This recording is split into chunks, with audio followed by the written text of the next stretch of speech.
Hi guys, you're watching the Watch Hobbyist channel and I'm Wayne, and today we're going to be looking at the Rolex Oyster Perpetual 39.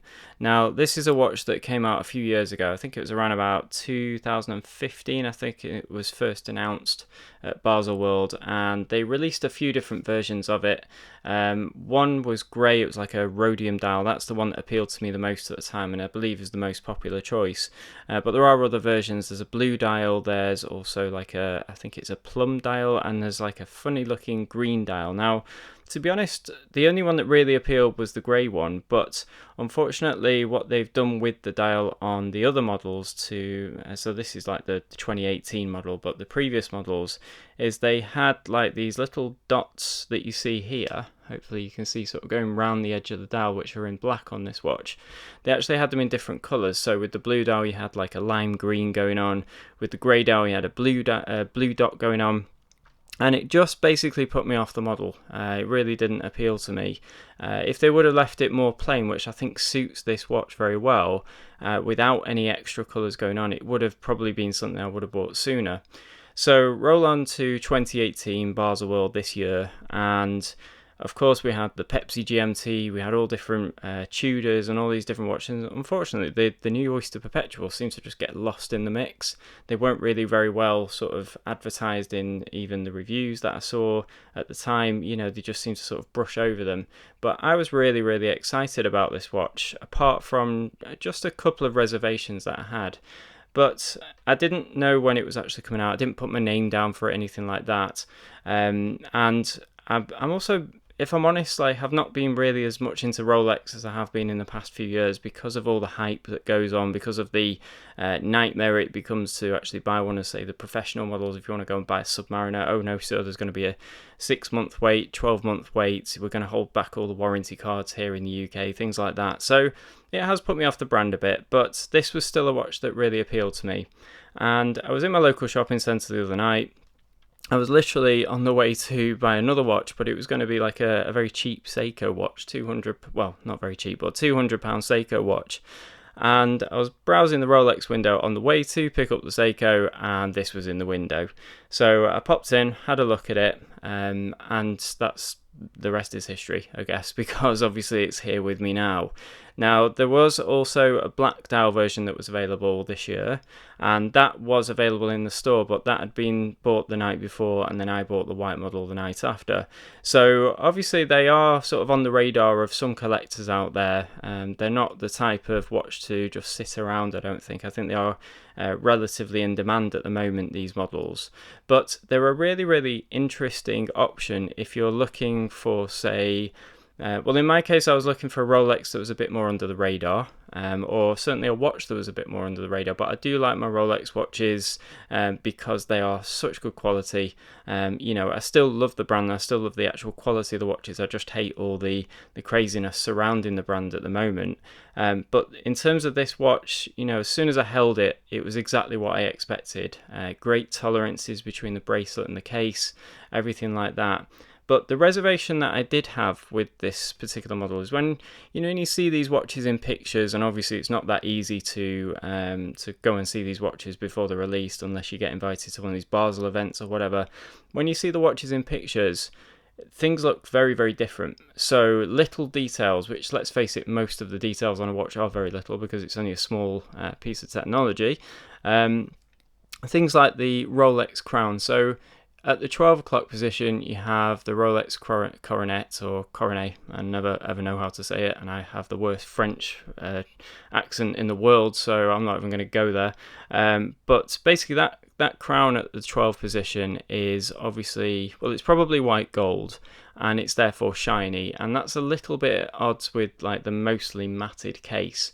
So in the pictures it actually looks very, very big, very, very in your face, but I can happily say that in reality it just blends really, really nicely, because in some of the photos it looked like the surrounds of the batons, so the luminous batons, were actually black. Now it's also looking like that here, because when you get shadows on this watch it turns those black, but actually they are, I guess, white gold. They are shiny, They are glossy and they reflect, but they do tend to look black at some points as well. If I move the dial around, they tend to go from shiny to just like what looks like a black surround of the luminescence.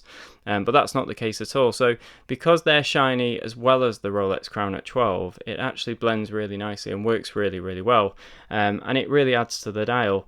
Speaking of the dial, this is probably one of the nicest Rolex dials that I have seen in years. It's very unusual.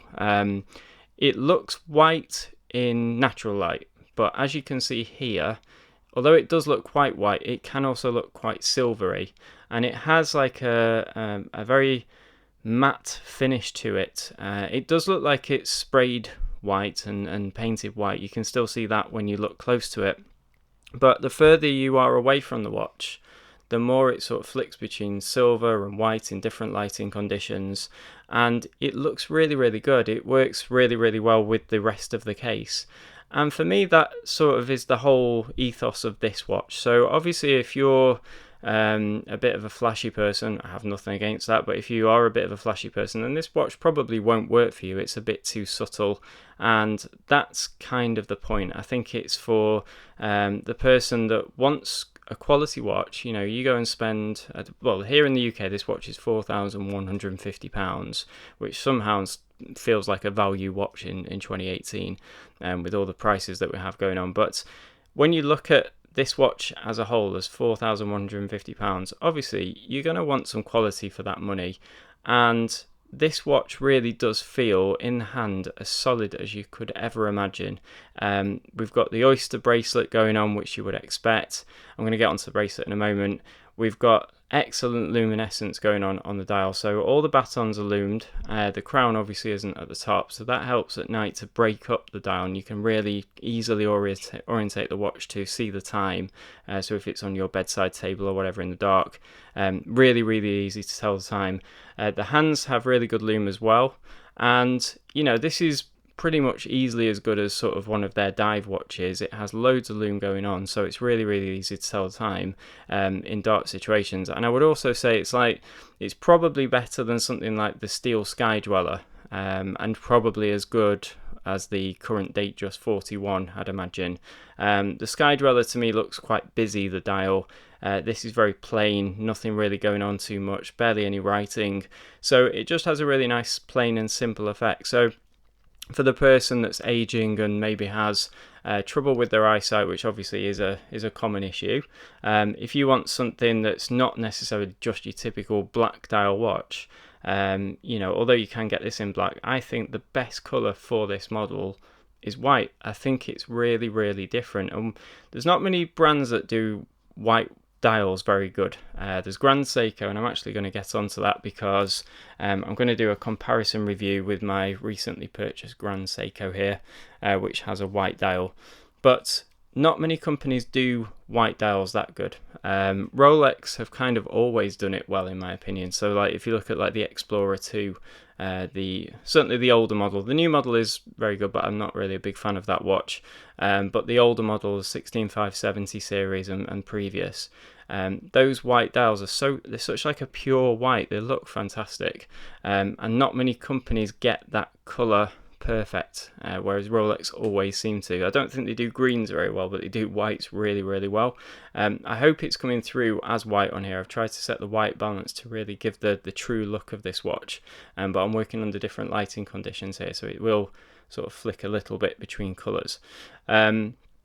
The watch itself, if we forget the dial for a moment, so inside here we have the 3132 movement from Rolex. Now that's basically a non-date version of the 3135, the infamous 3135 that's been around forever and now has been replaced by the 3235. Now that does have a date. The 3235 is more efficient. It has, I believe, 90% new parts over the 3135. So this could be classed as an older in-house movement from Rolex now, but it's absolutely bulletproof. There is no doubt about it. I mean, it's got heritage to it, I think it's the same movement that you find in the non-date sub. So I've not actually looked that up, but I'm pretty sure off memory that that's correct.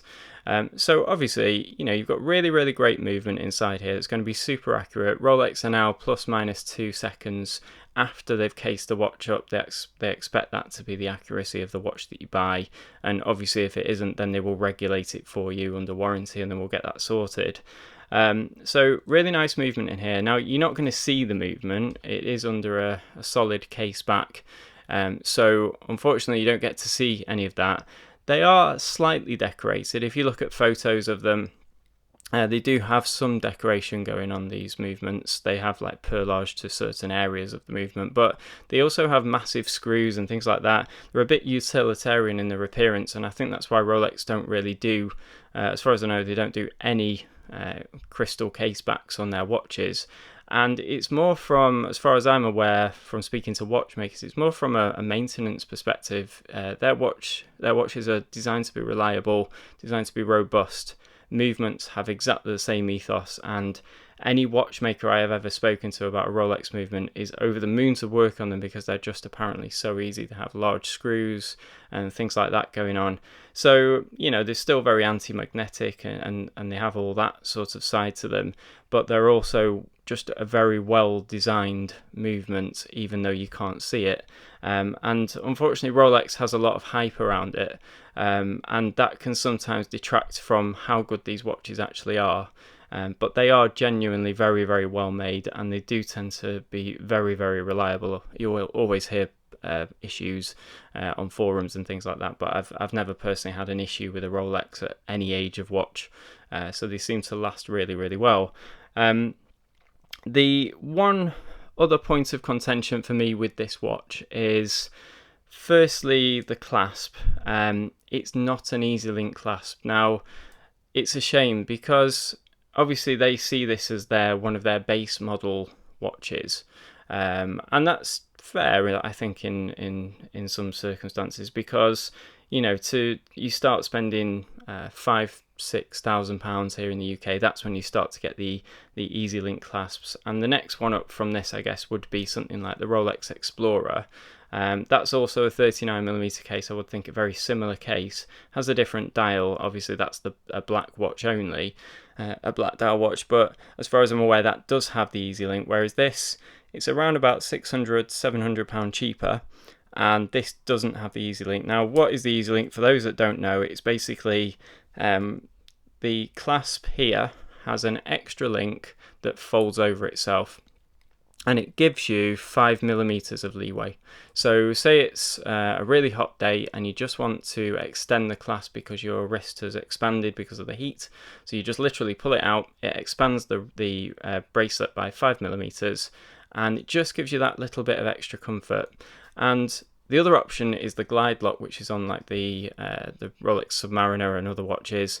For me, I've never been a fan of the glide lock because it's too faffy, it's too messy. You're messing about trying to extend your watch, whereas the easy link is super, super easy, as it suggests. You literally just either pull it out or you just fold it over itself. It's actually slightly more difficult to fold it back in, but once you're used to it, you can do it very, very quickly.